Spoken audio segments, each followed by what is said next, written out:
Welcome back, everyone, to BBB Sharing. I'm Evie, Director of Ignite, sparked by BBB. And with me today, I have our CEO and President Barry Moore. And I have Daniel Matherly.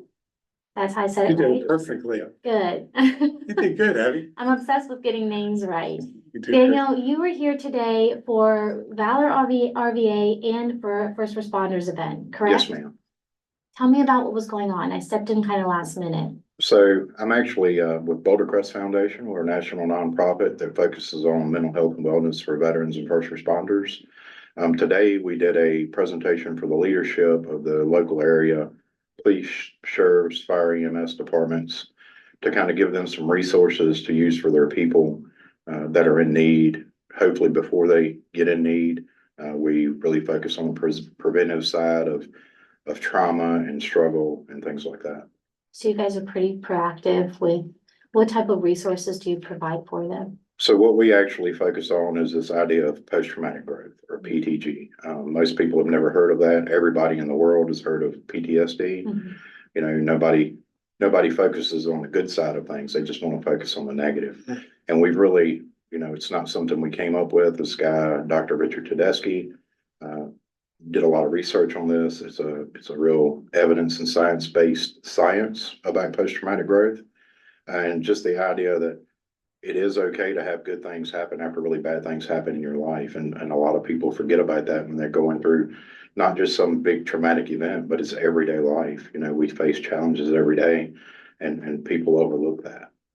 Like people who survive traumatic events or even sometimes imposter syndrome, that type of thing. That stuff. I mean, the loss of a family member. Well, a lot of this research is based off of parents that lost children. Mm-hmm. It's these things that we deal with: loss of parents, loss of your job. People don't think about retirement and what it can do to your self-worth and how you view the world. All these things that a lot of people just overlook that build up over your lifetime. It's all an opportunity to grow from it, not just suffer.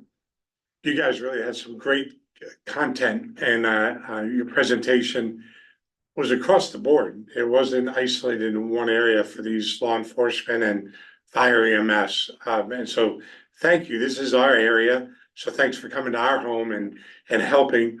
Explain with Struggle Well that two folks were from Miami. Yeah, so explain that to me. We had Noelle and Elise here. They're both with Miami Beach Police Department down there. So Bolder Crest started a little over 10 years ago up in Loudoun County in Northern Virginia. And we were solely pretty much focused on the veteran community then. We started a program that we call Warrior Path. It's a 7-day on-site, all-immersive program. You go through with 6 to 8 people. Well, the shootings happened in Las Vegas. Our board of directors said, hey, we need to get this out to first responders too. They need support. So we started allowing 10% of our participants in Warrior Path to be first responders. We quickly realized that there was a much greater need than that. So we started looking at other avenues, and we developed this program, Struggle Well. And Noelle and Elise down there in South Florida, that's where we first piloted the Struggle Well program in Miami-Dade County down there. Interesting. Big department. It's actually multiple departments, and I didn't realize that until I started going down there a few years ago. So it's I think it's 38 agencies that are in Miami-Dade County. I'm kidding. It was interesting, and the content, like I said, was phenomenal. And so we're part of the Better Business Bureau, right? But you're in Ignite Studios, right? And we're video recording this, and we hope people share this out because you're looking to get in front of police chiefs, HR, marketing, people of all police departments, sheriff's departments. Yeah, police, fire, federal, state police were here today. You had a great presence with the captain was here today that I know well, and it was great to see that. VCU police was here, the chief, and also one of the folks at the U of R police department too. So yeah, so we have a couple different colleges, police departments. So you represent everybody and you help. Are there other groups? You have veterans you would get in front of? Who else can we help share this with? So really what we focus on is the veteran community, and of course, police, fire, EMS, dispatch, corrections officers, that's kind of what we are covering right now. We know the demand. I mean, this program is set up, I could take it out to the everyday person, the average person, and it would help them. But we just can't cover that demand right now. Right. So I'm gonna ask you a question. I'm gonna give you time, and then you might have another question, but I want you to think about this a minute, because we have an event coming up in 2 days. So you guys are you're a solution to a problem. Some kind of problem exists, and you're a Band-Aid or you're a solution, whatever. But I'm gonna ask you, what causes the root cause? What's the root cause of mental health crisis and or PTSD or whatever? And I'll give you a minute to think, because I'm throwing that question. I'm not trying to trick you, but I want you to think at a different level. You guys are fixing things, but what's the cause of it? But I'll let Evie ask another question in the meantime. So I really don't have a question that I want to follow up with that one specifically. That Right. is the question that is overall going to be answered, hopefully by people that attend. But another question that I have for you is there a program that you can think of that focuses on the positive side that can help the everyday person? The everyday person, I don't know that there's anything out there right now. We do, there's a book called Struggle Well Mhm. that our founders, Ken Falk and Josh Goldberg wrote. That's available for anybody. You can get it on Amazon, you can get it on Audible, anything like that. And that's really the basis of a lot of our programs. They put into that book for that reason. And post-traumatic growth is being talked about more. There's a lot of research out there online about it now that you can look up and see. It's starting to be much more of a thing. You know, 2 years ago when we started running these classes in Virginia, my first question is, who's heard of post-traumatic stress disorder? Everybody raises their hand. 2 years ago, I'd ask who's heard of post-traumatic growth, and it would be nobody. And now I can ask that question in class. And out of a class of 20 to 25, I might have 3 or 4 people raise their hands. Wow. And so that's a change there Yeah, already. It's positive. And you ask people where they've heard about it. Well, they've heard about it on podcast, or some of them have even had say, "Hey, my therapist told me about it." And that's a huge shift. It's great. From, you know, I'm prior military. I ended up in the VA mental health system due to a lot of reasons. I wonder how my life would be different now if I got out of the Army in 2003. If this stuff would have been generally talked about then, Mhm. like it is right now, like we're doing right now, Yeah. where could I really be in my life instead of, I feel like there's a block of my life that I lost because I didn't know what to do and nobody else really knew what to do either. Yeah. I love that you all focus on a positive aspect Mhm. of PCSD, because we feed that negativity all the time. And the fact that you all have completely done a 180 on that, and you're focusing on the positivity, So just true. prove that there's so much growth happening Mhm. in society today. Slowly, but we're getting there. Yep. So I really, I wish I would have stayed longer to listen to you guys talk. And as Evie is our director of the Ignite program, that's the excitement. You know, I'm older than you, I'm older than her by a lot. And so thank you for your service. Thanks for everything you did. I said that, and you are at a loss of those years. And, you know, I've been on the board of the Virginia War Memorial here. It's an incredible place to go and learn and get educated. You know, Jason Redmond, down at the beach, Navy SEAL, he wrote to Trident. James Howard's right here, Virginia Athletes United, Veterans and Athletes United. He's got the big wall. I don't know if you see the American flag. It's all dog tags Mhm. of people we've lost. He's been to the Lincoln Memorial, the Pentagon. He travels around the East Coast.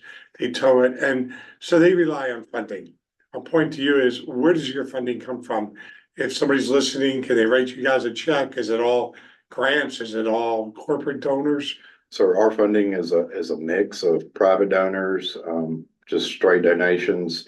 We do several fundraisers a year. We do have grants from AT&T with their FirstNet program. If somebody would like to donate, they can go to our website, boldercrest.org, and there's a donate tab right there. You can set it up as a one-time donation. We're starting a program to do a sustainer type donation where you can donate, say, $5 a month continuously. I think that's what Total by Towers have done very well. They really did get it down with $11 and the advertising they're doing. They've really come a long way. So answer, I'm waiting for your answer in a second. If you're gonna have one, that's fine. If not, you can say, Barry, pass.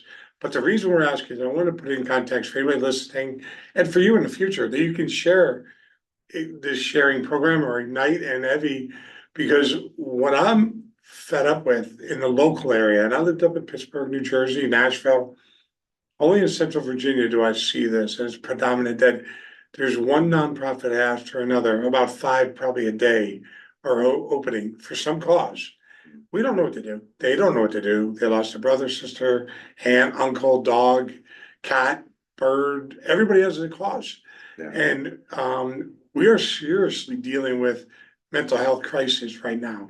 It's time to maybe put those people to the side and let the people, not just with Band-Aids, and I don't mean the demeanor, because it's huge what you're doing. I don't mean it that way. But you guys also have it. I hope you come back with stuff for the crowds. What's causing, what is the root cause that you need this Band-Aid? Struggle well. You know, what did you deal with in the military? And so I don't want to put words in your mouth, but it's, you know, I'll let you answer from there. I don't know that there is a singular root cause for this, because it's so personal in the ways you deal with it. Because I'm also firefighter EMT. So an example, we can run a car wreck. All three of us can go to this car wreck and it's the same incident.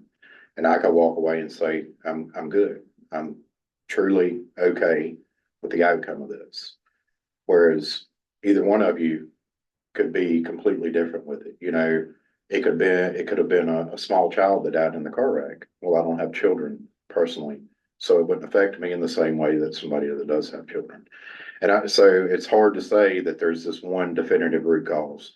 What caused me trouble in the military, as I look back at it, was probably the loss of getting out. Not necessarily I deployed to Afghanistan and Iraq both. I was an infantryman. I was there. I did the stuff.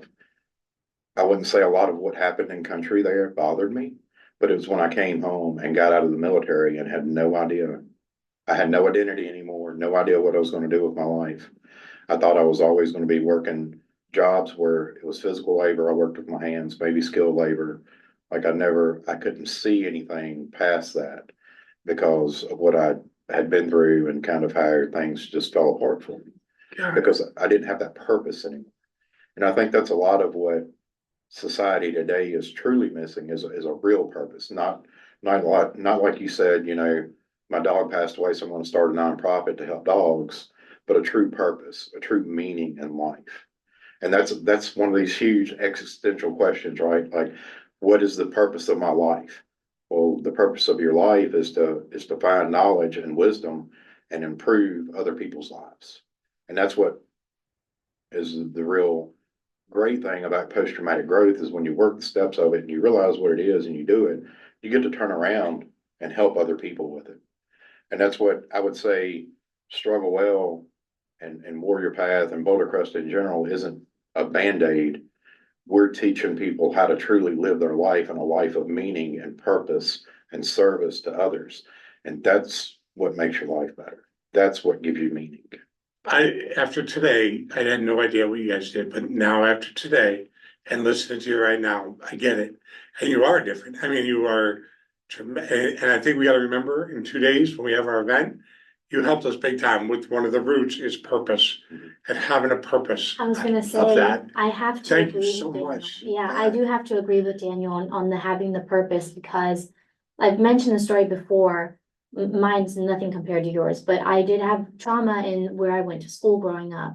And I've told Barry before, I lost myself in a good gap of my life where I couldn't recognize who I was anymore until I started speaking to somebody. I saw a therapist per my mother's request, which was in our culture, because my Greek background, we don't really talk about mental issues like that.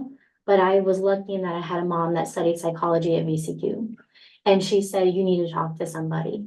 And I finally started feeling like Evie again, whereas I had lost myself for such a long time.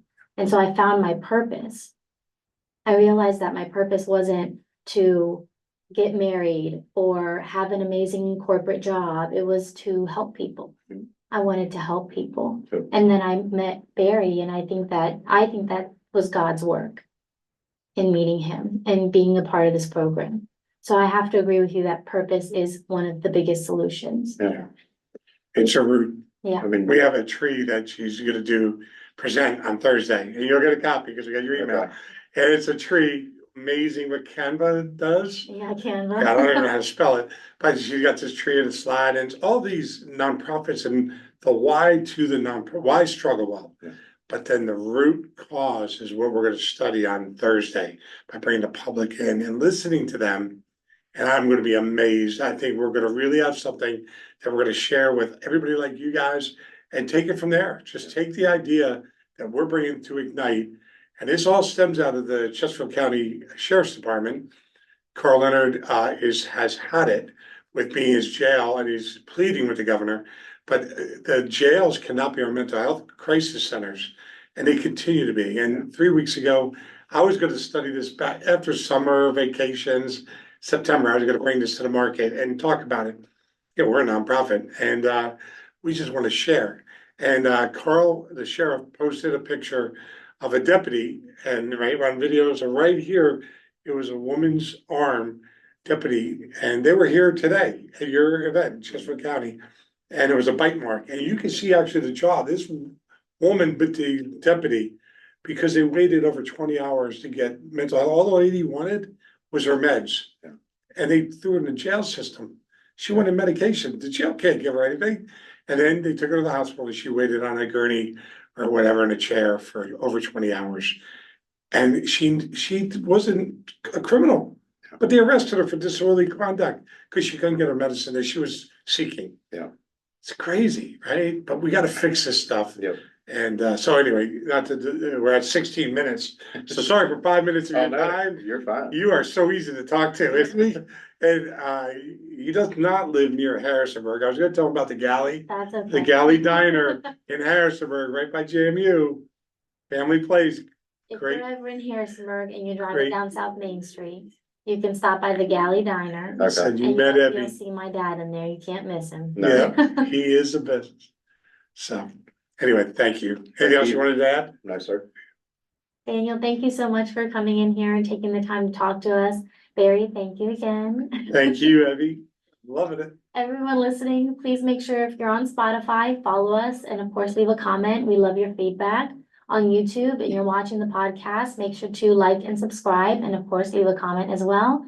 And follow us on social media, Ignite Sparked by BBB, serving Central Virginia on Instagram and Facebook. Thank you. Thank you.